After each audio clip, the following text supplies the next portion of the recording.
주차 레버 클릭 수 측정의 기록표는 경우에 따라서 다르게 작성을 해야 될 수도 있습니다. 규정값을 잘 적었다면 정비 및 조치할 사항의 어떤 경우에 따라서 다르게 작성할 수 있는 부분, 그것 때문에 점수를 더 받을 수 있고 더 못 받을 수도 있고 그런 차이가 있습니다. 그래서 유심히 잘 보셔야 됩니다.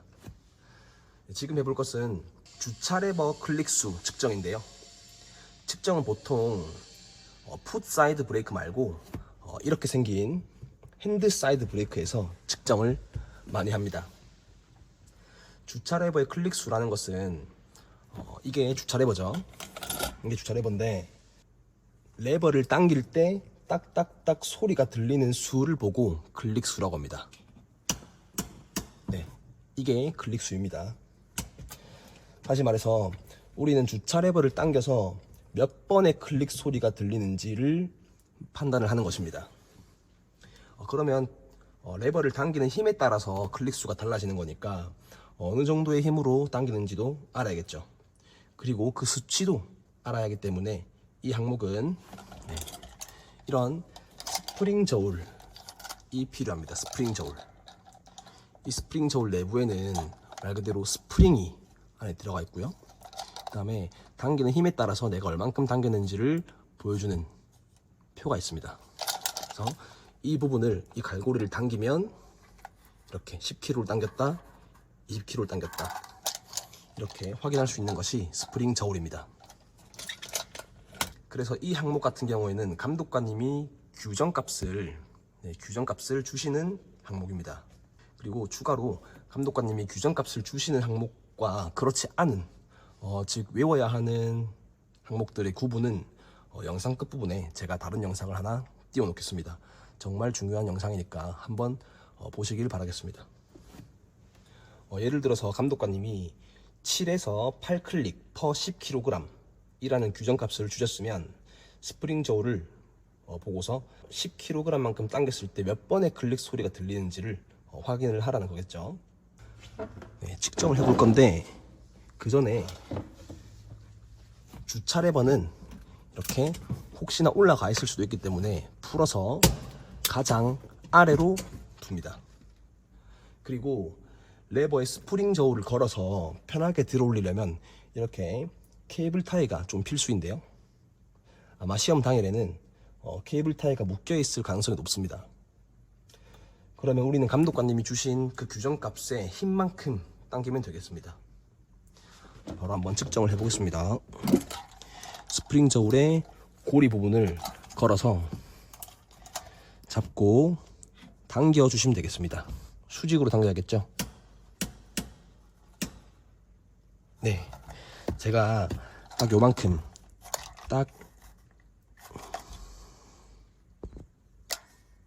제가 딱 10kg만큼 당겼는데요. 그때의 클릭 수가 4가 나왔습니다. 4. 그래서 이 값으로 기록표를 작성하시면 되겠습니다. 자, 그런데 중요한 게 있습니다. 클릭 수가 높거나 낮을 때 왜 그런지가 중요하거든요. 그게 제가 처음에 말씀드렸던 기록표를 어떻게 작성을 하는지에 대한 이유입니다.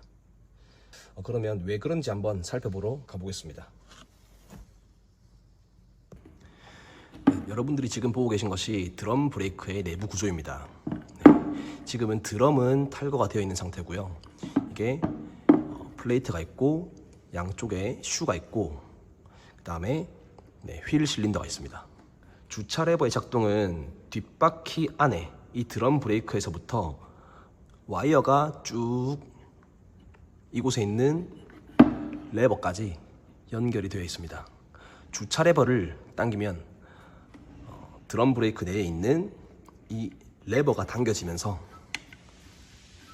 슈가 움직이는 게 보이시나요? 네, 이렇게 이 슈가 당겨져서 드럼에 밀착되게 됩니다. 이 밀착되는 힘으로 바퀴가 회전하지 않게 되는 것입니다. 그런데 클릭 수가 높아질 수 있는 것은 정상적인데, 다른 것들은 다 정상적인데 클릭 수가 높아질 수 있는 것은 제동을 할 때마다 여기 있는 슈에 이 라이닝 있죠. 브레이크 패드와 똑같은 재질입니다. 이 라이닝이 천천히 마모가 되면서 이 드럼 간의 거리가 점점 멀어지게 되는 거죠. 네. 라이닝이 두꺼웠을 때는 드럼과 거리가 가까워서 레버를 조금만 당겨도 사이드 브레이크가 잘 먹습니다. 하지만 이 라이닝이 얇을 때는 드럼과 거리가 좀 멀어지니까 레버를 많이 당겨야 사이드 브레이크가 먹습니다. 그런데 마모가 조금 됐다고 해서 계속해서 정비소에 가가지고 라이닝을 교체를 할 수가 없는 거잖아요. 그래서 이 틈에 드럼과 라이닝 간의 틈의 간격을 수동으로 조절할 수 있는 조정 스트럿이 있습니다. 바로 이거죠. 이게 조정 스트럿입니다. 이 스트럿은 어떤 차 같은 경우에는 드럼을 탈거하지 않고도 이 뒷부분에 어떤 구멍이 나져 있습니다. 이 차량도 있네요. 네. 이 부분에 일자 드라이브를 넣어서 뒤로 넣어서 여기 있는 레버를 조금씩 돌려주면 이 내부는 나사 형태로 되어 있습니다. 그래서 길게 하거나 줄어들게 할 수 있습니다. 결국에는 길게 해주면 점점점 사이의 거리가 멀어지니까 드럼과 이 라이닝 사이의 간격은 좁아지게 되는 거죠.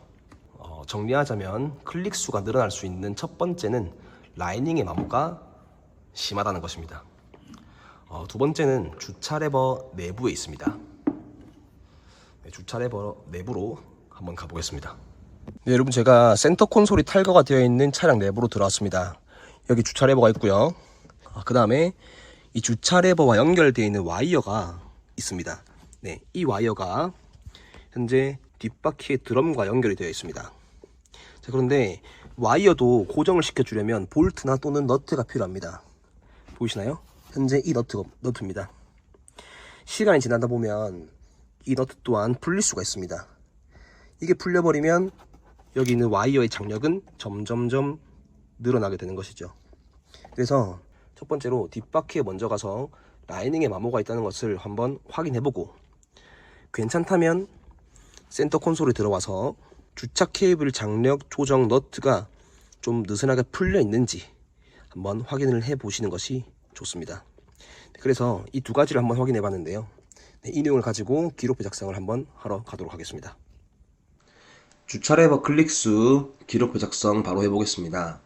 우선 우리가 측정했던 측정값대로 한번 해보겠습니다. 자, 근데 기록표를 작성을 할 때에는 가장 중요한 것이 뭐라 했습니까? 규정값이라 했습니다. 그래서 규정값을 첫 번째로 먼저 적어주는데, 중요한 것은 감독관님이 주신 있는 그대로 작성을 해야 돼요. 그래서 한번 적어보면,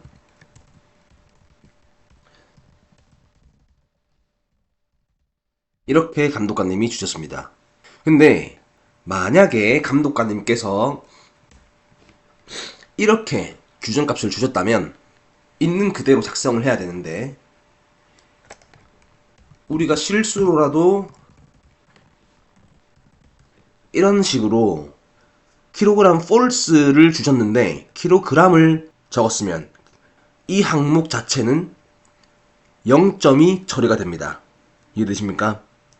규정값은요, 감독관님이 주시는 그 규정값을 있는 그대로 작성을 하는 것이 포인트입니다. 그래서 토시 하나 틀리지 않고 작성을 하는 게 중요해요. 그 다음에 측정값입니다. 측정을 했을 때 4클릭이 나왔습니다. 맞나요? 이렇게 네, false까지 적어 보겠습니다. 측정값에도 만약에 false를 적지 않았다면 당연히 감점이 되겠죠. 감독관님이 킬로그램 false로 줬다면 측정값도 그 단위에 맞는 값 그대로 작성을 해줍니다. 자, 그러면 우리가 판정을 할 수 있는데 당연히 규정값 안에 들어있지 않기 때문에 불량이라고 볼 수 있겠습니다. 그러면 그때의 정비 및 조치할 사항을 작성을 해야겠죠. 자, 규정값보다 얼마 안 나왔으니까 어딘가가 타이트하다는 뜻입니다. 맞나요? 그럼 우리가 직접 확인해 볼 수 있는 곳이 바퀴, 뒷바퀴 쪽의 드럼과 그 다음에 주차 레버 쪽의 그 장력의 조정 상태입니다. 근데 아마 웬만하면 타이트하다는 것은 장력은 잘 조여져 있을 거고요. 바퀴의 드럼 부분에서 슈의 마모 상태도 양호할 겁니다. 거의 새 거에 가까울 겁니다. 교환하지 않아도 되는 상태일 건데 뭐가 문제냐면은 조정 스트럿이 과도하게 바깥으로 나와 있어서 슈와 드럼 간의 간격이 너무 좁아져 있을 수 있다는 뜻입니다. 그래서 이때는 조정 스트럿을 이용해서 드럼 유격을 규정값으로 조정을 해야겠죠. 네. 그래서 그것을 정비 및 조찰 사항에다가 한번 적어 보도록 하겠습니다. 조정 스트럿으로 드럼 유격을 규정값 내로 조정 후 재점검 이라고 적어 볼 수 있겠습니다. 자, 그 다음에는 지금 현재는 우리가 측정했던 것 그대로 하나의 정비 및 조치할 사항을 볼 수 있었습니다. 근데 반대로 규정값보다 측정값이 클 수가 있죠. 그때를 한번 적어 보겠습니다. 네. 그러면 감독관님이 주신 있는 그대로 7에서 8 클릭 per 10kg. 지금은 감독관님이 10kg 폴스라고 주지 않았다고 가정을 하고 10kg이라고 하겠습니다. 그러면 10클릭이라고 해보겠습니다. 이렇게 10클릭 per 10kg 정확하게 작성을 해주고 이것 또한 마찬가지로 분량이 되겠습니다. 맞나요? 그럼 그때 정비 및 조치할 사항을 작성을 해봐야 되는데 자, 측정값이 규정값보다 적을 때는 아마 한 가지의 정비사항으로 간추려낼 수 있겠는데 높을 때는요, 반대로 높을 때는 두 가지 정도로 좀 말씀을 드릴 수 있겠습니다. 높을 때는 어딘가가 헐겁다는 뜻이겠죠. 그러면 첫 번째로 슈가 마모가 되어서 드럼 간의 유격이 너무 커져서 클릭 수가 높아질 수가 있습니다. 두 번째로는 주차 레버 장력 조정 너트, 그러니까 주차 레버 아래쪽에 있는 와이어의 장력을 조절하는 너트가 시간이 지나면서 풀려 있을 수도 있는 거거든요. 그래서 측정값이 높아질 수가 있습니다. 그래서 그 두 가지에 대한 정비사항을 우리가 눈으로 직접 확인을 하고 작성을 하는 거죠. 무작정 작성을 하는 게 아닙니다. 네. 무작정 작성을 하는 게 아니고 우리가 이 측정값이 나왔을 때 어떻게 조치를 하면 되는지 현재 상황에 맞는, 현재 차량에 맞는 정비사항을 눈으로 직접 확인을 하고 작성을 하는 것입니다. 그래서 우리가 눈으로 직접 확인을 해보고 슈가 마모가 많이 됐다는 것을 확인을 했다면 이렇게 작성을 하는 거죠. 슈 교환 및 조정 스트럿으로 드럼 유격을 규정값 내로 조정 후 재점검 이라고 할 수 있겠습니다. 만약에 슈가 굉장히 많이 이제 교체를 해야 되는 정도까지 마모가 됐다 하면은 슈를 교환해서 드럼 유격을 규정값 내로 조정 후 재점검을 해야 될 거고, 두 번째로는 슈가 조금만 마모됐다고 해서 교환을 해야 되는 것은 아니지 않습니까? 그래서 슈가 만약에 조금만 마모된 거라고 우리가 판단을 했으면 조정 스트럿의 길이를 가지고 드럼 유격을 조정할 수 있기 때문에 이렇게 슈 교환 및 조정 스트럿으로 드럼 유격을 규정값 내로 조정 후 재점검이라고 적어줄 수가 있겠습니다. 세 번째로는 똑같이 7 물결 8 클릭 per 10kg 그 다음에 똑같이 10클릭이라고 해보겠습니다. 마찬가지로 분량일 거고요. 이때에는 우리가 눈으로 직접 확인을 해보니 드럼의 유격과 조정 스트럿의 길이는 괜찮았습니다. 그래서 두 번째로 주차 레버 쪽에 와이어의 장력 조정 너트를 확인을 해보니까 이게 조금 불려 있었다. 그래서 측정값이 많이 나올 수가 있다 라는 거니까 그럼 이때에는 주차 케이블 장력 조정 너트를 가지고 조정을 해야 되는 거죠. 그래서 이렇게 적어 보겠습니다. 주차 케이블 장력 조정 너트고 케이블 장력을 규정값 내로 조정 후 재점검 이렇게 한번 적어 볼게요. 자, 근데 제가 세 가지를 적어 봤는데요. 되게 정말 뭔가 글자가 많아서 좀 복잡해 보이죠. 근데 이게 어쩌면 최선이라고 좀 볼 수가 있겠습니다. 무슨 말이냐 하면은 어떤 분들은 이렇게 할 수가 있겠죠. 주차 케이블 장력 조정 너트로 규정값 내로 조정 후 재점검. 그러니까 케이블 장력을 이란 것을 뺄 수도 있고요. 또는 케이블 장력을 규정값 내로 조정 후 재점검 이라고 적으실 수도 있습니다. 근데 점수를 주는 것은 감독관님의 약간의 재량이 좀 포함되어 있을 수가 있어요. 다시 말해서 우리는 어떤 성격을 가진 감독관님을 마주할지 모르기 때문에 최대한의 노력을 한번 해보는 겁니다. 케이블 장력을 조절을 하는데 무엇을 가지고 하는지 적어주면 좋겠죠. 이것 가지고 이것을 규정값 내로 조정 후 재점검이라고 최선을 다해서 한번 적어본다는 겁니다. 그래서 많은 분들이 이것을 외워야 되는 거라고 한번 생각을 한다면 조금 헷갈릴 수가 있습니다. 근데 우리가 자동차의 구조만 간단하게 생각을 해보면 잘 적을 수 있는 거고요. 그리고 엔진의 기록표 같은 경우에 캠축 교환 후 재점검 또는 크랭크축 교환 후 재점검 이렇게 하나만 교환을 한 다음에 재점검이라는 단어가 들어가는 간단한 기록표가 있을 수도 있어요.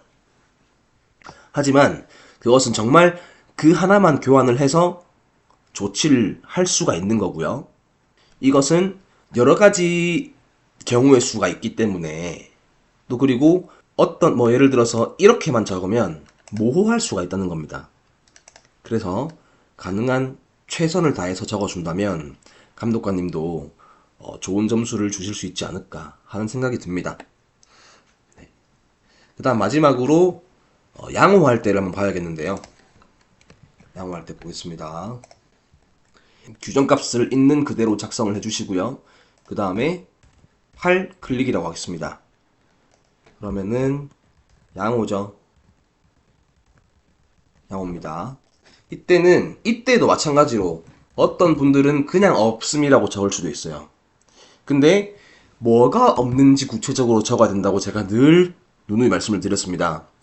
이때는 그래서 정비 및 조치할 사항 없음이라고 적어주시는 것이 가장 깔끔한 조치사항이 되지 않을까 하는 생각이 듭니다. 늘 강조를 드리는 것은 측정을 하는 방법도 정말 중요하지만 그것보다 더 중요한 것이 기록표를 작성하는 방법입니다. 근데 그 중에서 가장 중요한 것은 이 규정값을 틀리지 않고 작성을 하는 게 제일 중요해요. 규정값에서 이렇게 적었다 또는 이렇게 적었다 또는 이렇게 적었다 이러면 바로 0점입니다. 그냥 그 항목 자체가 0점입니다. 따라 쓰는 거 정말 쉽지? 엄청 쉽다고 생각하는 사람 많고 당연히 쉽습니다. 어렵지 않습니다. 근데 그것을 틀립니다. 그것을 틀려서 59점, 58점 이렇게 해서 떨어지게 되는 경우가 정말 많습니다. 이거는 기록표는 정말 많이 연습을 해야 돼요. 연습할 게 없지만 연습해야 됩니다. 이해하시겠습니까? 네, 이상입니다.